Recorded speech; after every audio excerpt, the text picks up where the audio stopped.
আসসালামু আলাইকুম। আজকে আপনাদের সাথে শেয়ার করব পঞ্চম শ্রেণীর আমার বাংলা বই নিয়ে। এই দেশ এই মানুষ এই অধ্যায়টি আমরা পুরোটাই পড়ব এবং প্রশ্নগুলোর উত্তর আমরা জেনে নিব। এই দেশ এই মানুষ। সার্থক জনম আমরা জন্মেছি এই দেশে।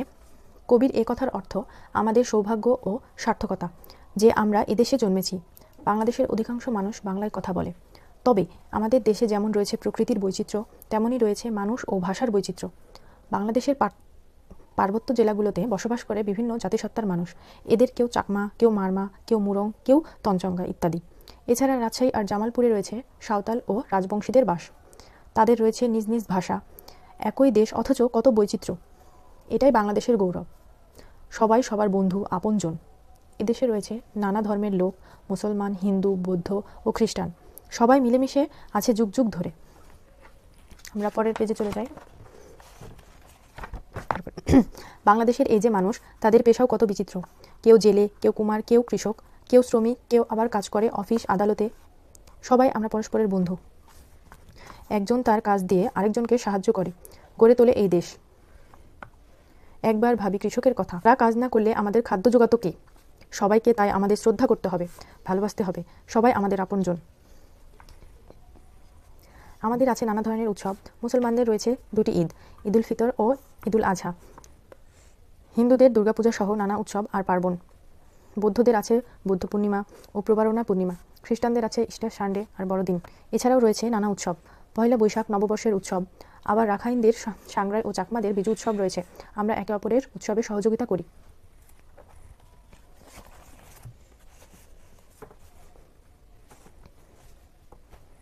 আমাদের পোশাক পরিচ্ছদও ভিন্ন ভিন্ন ধরনের, ভিন্ন ভিন্ন ধাঁচের। মিল আমাদের একটা জায়গায়, সকলেই আমরা বাংলাদেশের অধিবাসী। বাংলাদেশের প্রকৃতি ও জনজীবন ভারী বৈচিত্র্যময়। এই দেশকে তাই ঘুরে ঘুরে দেখা দরকার। কোথায় পাহাড়, কোথায় নদী, কোথায় বা এর সমুদ্রের বেলাভূমি।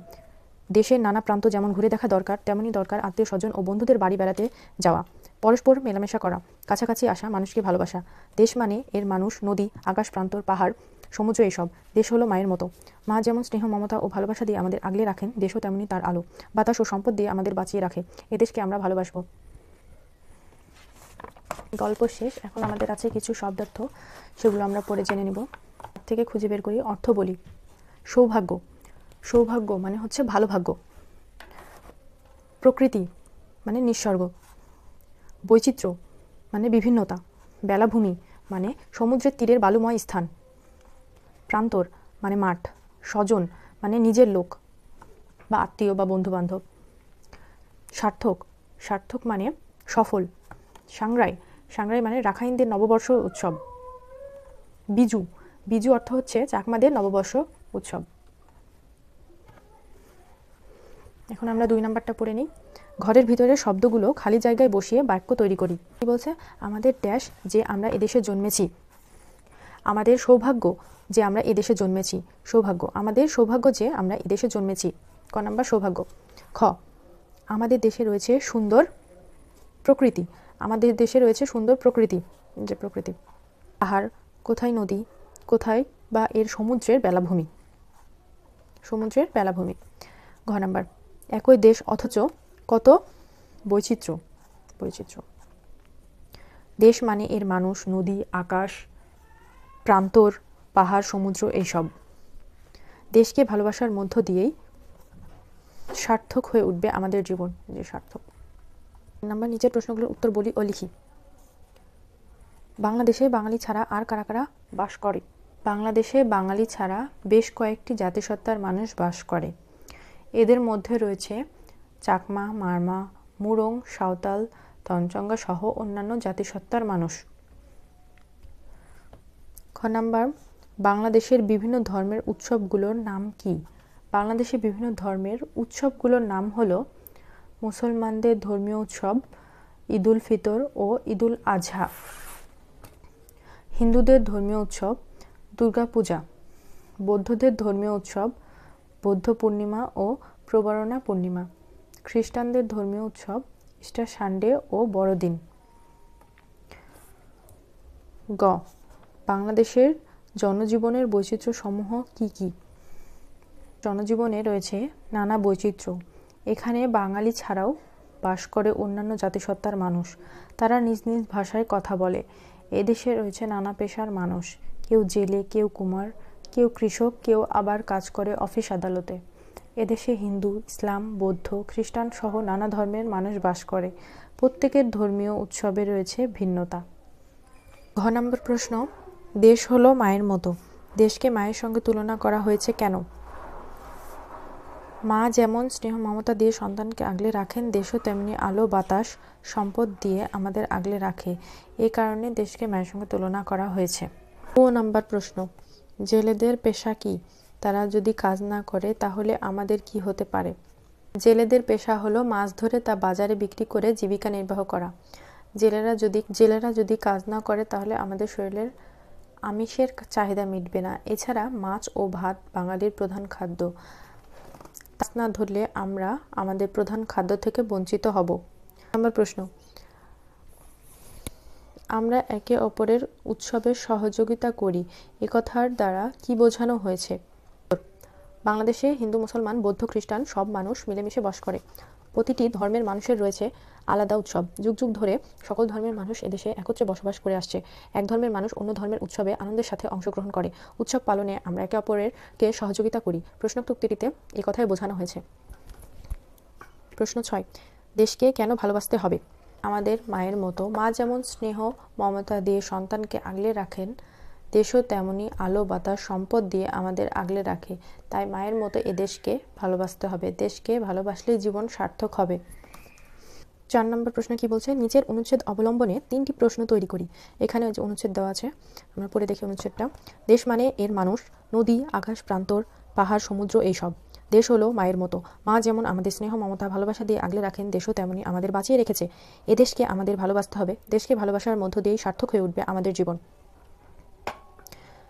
এখন এই অনুচ্ছেদ থেকে 3টি প্রশ্ন তৈরি করতে বলেছে। 1 নম্বর প্রশ্ন হবে, দেশ মানে কি? 2 নম্বর প্রশ্ন হবে, দেশকে কার সঙ্গে তুলনা করা হয়েছে?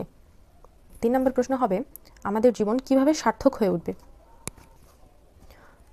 ক নম্বর, আমাদের বাংলাদেশের বাইরেও অনেক ড্যাশ আছে।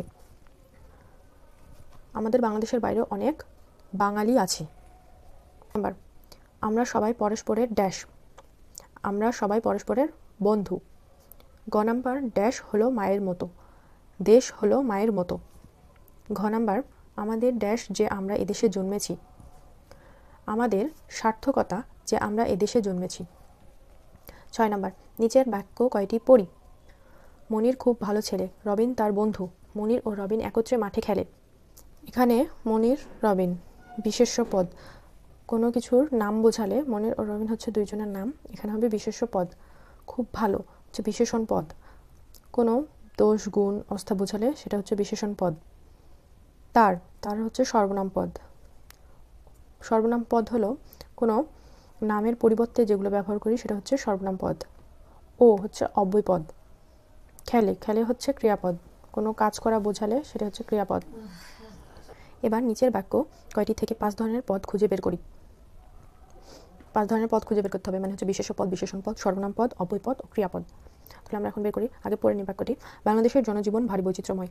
এই দেশকে তাই ঘুরে ঘুরে দেখা দরকার। এজন্য দরকার দেশের নানা প্রান্তে আত্মীয় স্বজন ও বন্ধুদের বাড়ি বেড়াতে যাওয়া। সবাইকে সবার ভালোবাসা উচিত। এখন আমরা বিশেষ্য পদ খুঁজবো। বিশেষ্য পদ খুঁজলে পড়তে হবে, বিশেষ্য পদ হচ্ছে বাংলাদেশ জনজীবন। জনজীবন একটি হচ্ছে বিশেষ্য পদ। বাংলাদেশ একটি বিশেষ্য পদ, নাম হচ্ছে তাহলে বাংলাদেশ জনজীবন, 2টা বিশেষ্য পদ। তারপরে আত্মীয় স্বজন একটি বিশেষ্য পদ। বন্ধু একটি বিশেষ্য পদ। তাহলে বিশেষ্য পদ হলো জনজীবন, বাংলাদেশ, জনজীবন, আত্মীয় স্বজন, বন্ধু, এই 4টি। এখন বিশেষণ পদ হচ্ছে খুঁজব ভারী একটি বিশেষণ পদ। তারপরে নানা একটি বিশেষণ পদ। উচিত একটি বিশেষণ পদ। তাহলে 3টি আমরা বিশেষণ পদ পেলাম। কি ভারী, নানা, হচ্ছে উচিত। এই 3টি হচ্ছে বিশেষণ পদ। এখন সর্বনাম পদ হচ্ছে সবাইকে একটি সর্বনাম পদ, আর সবার একটি সর্বনাম পদ। এই 2টা হচ্ছে সর্বনাম পদ, সবাইকে এবং সবার। এখন অব্যয় পদ খুঁজে বের করব। অব্যয় পদ হলো তাই একটি অব্যয় পদ। এজন্য একটি অব্যয় পদ। ও একটি অব্যয় পদ। তাহলে অব্যয় পদ হচ্ছে তাই এজন্য ও, এই তিনটি হচ্ছে অব্যয়পদ। এখন ক্রিয়াপদ আমরা খুঁজে বের করব। ক্রিয়াপদ হলো যাওয়া, যাওয়া একটি ক্রিয়াপদ। তারপরে ঘুরে ঘুরে, ঘুরে ঘুরে একটি ক্রিয়াপদ। দেখা, দেখা একটি ক্রিয়াপদ। তাহলে তিনটা ক্রিয়াপদ পেলাম, ঘুরে ঘুরে, দেখা আর যাওয়া, এই তিনটা হচ্ছে ক্রিয়াপদ। 7 নম্বর কর্ম অনুশীলন দিয়েছে। এখানে কি বলছে? ক নম্বর, বাংলাদেশের যে কোনো উৎসব সম্পর্কে একটি অনুচ্ছেদ রচনা করতে।